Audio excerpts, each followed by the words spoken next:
আজকে তৈরি করে দেখাবো ঈদ স্পেশাল হাট চিকেন বিরিয়ানি। হ্যালো এভরিওয়ান, আসসালামু আলাইকুম। Welcome back to my channel. Eid উপলক্ষে আপনাদের জন্য আজকে খুবই দারুণ একটা মজার বিরিয়ানির রেসিপি নিয়ে চলে আসলাম। তো এই হাট চিকেন বিরিয়ানিটা দেখতে যেমন সুন্দর, খেতেও কিন্তু অনেক মজার। তো চলুন আর দেরি না করে আমরা দেখে আসি কিভাবে এই হাট চিকেন বিরিয়ানিটা আমরা তৈরি করব। প্রথমে হচ্ছে আমি এখানে হাট চিকেন নিয়ে নিয়েছি আর স্কিনগুলোকে আমি ফেলে দিয়েছিলাম। তো এখানে হচ্ছে একটা, তারপর হচ্ছে আরও একটার অর্ধেক আছে হাট চিকেন। এরপর হচ্ছে আমি এর মধ্যে পরিমাণ মতো পেঁয়াজ কুচি দিয়ে দিলাম। এখানে প্রায় বড়, বড় পেঁয়াজ ৩ টার মতো আছে। এরপর দিয়ে দিলাম হচ্ছে স্বাদ মতো লবণ। এরপর হচ্ছে দিয়ে দিচ্ছি এখন আদা রসুনের পেস্ট, সেটা আমি এখানে 3 টেবিল স্পুন ইউজ করেছি। এরপর দিয়ে দিলাম গরম মসলা, দারচিনি, এলাচ। এরপর হচ্ছে দিয়ে দিচ্ছি এখন বিরিয়ানি মসলা। আপনারা যেকোনো বিরিয়ানি মসলাই কিন্তু ইউজ করতে পারবেন। আমি হচ্ছে এখানে ২ রকমের বিরিয়ানি মসলা ইউজ করেছি হাফ, হাফ করে।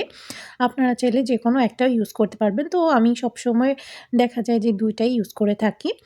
তো এরপর হচ্ছে আমি মরিচের গুঁড়া দিয়ে দিলাম ২ চামচের মতো।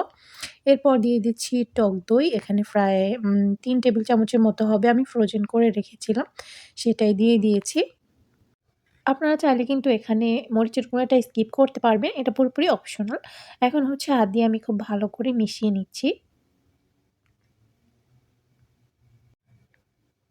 খুব ভালো করে মেশানো হয়ে গেলে এটাকে আমি ম্যারিনেট করে রেখে দিব প্রায় ১ থেকে ২ ঘন্টার জন্য। ভালো করেও হচ্ছে এগুলাকে ম্যারিনেট করলে মসলাটা খুব সুন্দরভাবে আসলে চিকেনের মধ্যে ঢুকে যাবে আরকি। আপনাদের হাতে যদি সময় না থাকে সেক্ষেত্রে মানে ০.৫ ঘন্টার জন্য রেখে দিতে পারেন।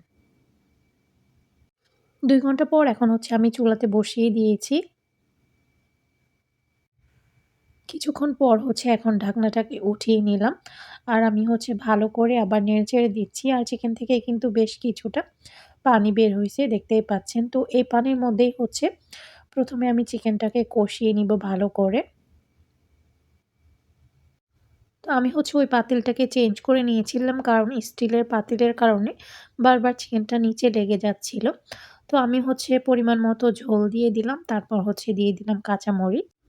চিকেনটা কিন্তু এখন রান্না হয়ে গিয়েছে। এই যে, তো আমি হচ্ছে চুলাটা বন্ধ করে দিয়েছি।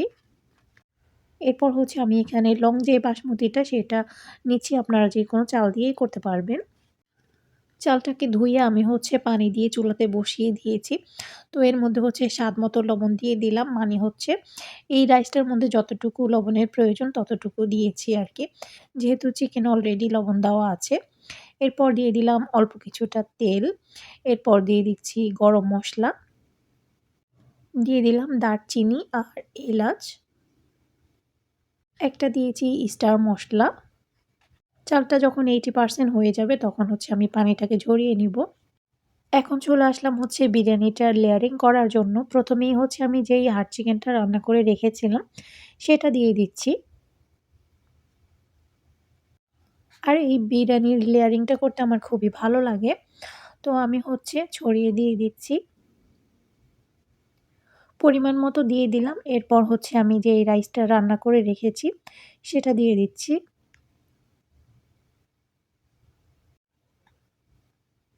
তো আমি হচ্ছে ২-৩ লেয়ারে হচ্ছে সবগুলা দিব আরকি। তো এখন হচ্ছে ১ম লেয়ারটা দিয়ে দিচ্ছি।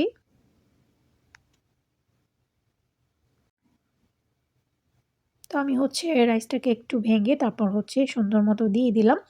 এর উপরে হচ্ছে এখন আমি আবারও চিকেন দিয়ে দিচ্ছি।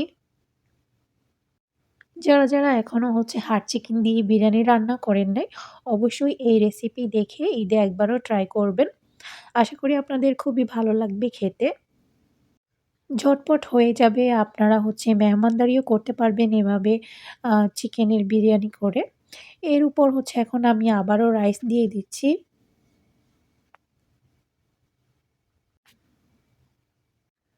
তো এখন হচ্ছে আমি কয়েকটা আলু বোখারা দিয়ে দিচ্ছি। আমি সবসময় এভাবে আলু বোখারা দিয়ে থাকি। পরে আপনারা চাইলে চিকেনের মধ্যেও দিতে পারেন। এরপর হচ্ছে আমি দিয়ে দিব এখন কাঁচামরিচ। এটা জাস্ট ফ্লেভারের জন্য। খুবই সুন্দর একটা ফ্লেভার আসে। তো এজন্য আমি কয়েকটা কাঁচামরিচ দিয়ে দিলাম। এর উপর হচ্ছে আমি যেই চিকেন রান্না করেছিলাম সেটা থেকে কিছু ঝোল আমি রেখেছিলাম, ওই ঝোলটা দিয়ে দিচ্ছি উপরে। এরপর হচ্ছে দিয়ে দিচ্ছি এখন ঘি। ঘিটা অবশ্যই দেওয়ার ট্রাই করবেন। খুবই সুন্দর একটা ফ্লেভার আসে। আর বিরিয়ানিটা খেতেও কিন্তু বেশ মজার হয়। এরপর হচ্ছে আমি 1/2 কাপ মিল্কের মধ্যে একটু ফুড কালার মিশিয়ে নিয়েছিলাম। ওই ফুড কালারটা এখন দিয়ে দিচ্ছি। আপনারা চাইলে এটা স্কিপ করতে পারেন। ফুড কালারটা পুরোপুরি অপশনাল। তো এখন কিছুক্ষণের জন্য ঢাকনা দিয়ে রাখার পর আমি হচ্ছে এখন ঢাকনাটাকে উঠিয়ে নিয়ে একটু নেড়েচেড়ে সবগুলাকে ভালো করে একটু মিশিয়ে নিচ্ছি। তো যখন লেয়ারিংটা করবেন তখন হচ্ছে লাস্টে পেঁয়াজ বেরেস্তা দিবেন। আমি আসলে দিতে ভুলে গিয়েছি। তো এজন্য আমি হচ্ছে একটু পরে এখন দিয়ে দিব পেঁয়াজ বেরেস্তাটা। তো ১ম এই হচ্ছে এখন উপর থেকে নিচ পর্যন্ত সবগুলা খুব ভালো করে মিশিয়ে নিতে হবে। তো আমি হচ্ছে সুন্দর করে মিশিয়ে নিয়েছি। এরপর পেঁয়াজ দিয়ে দিচ্ছি বেরেস্তাটা। এরপর হচ্ছে আমি বিরিয়ানিটাকে সার্ভ করে নিয়েছি। আর দেখতেই পাচ্ছেন কতটা লোভনীয় লাগতেছে আর খেতেও কিন্তু মাশাআল্লাহ অনেক মজার হয়। আপনারা অবশ্যই হচ্ছে এভাবে ট্রাই করে দেখবেন। তো আজকের ভিডিওটা কেমন লেগেছে সেটা কিন্তু কমেন্টস করে জানাতে ভুলবেন না। আজকের মতো এখানেই বিদায় নিচ্ছি। সবাইকে ঈদের অনেক, অনেক শুভেচ্ছা জানিয়ে আজকের মতো এখানেই আল্লাহ হাফেজ।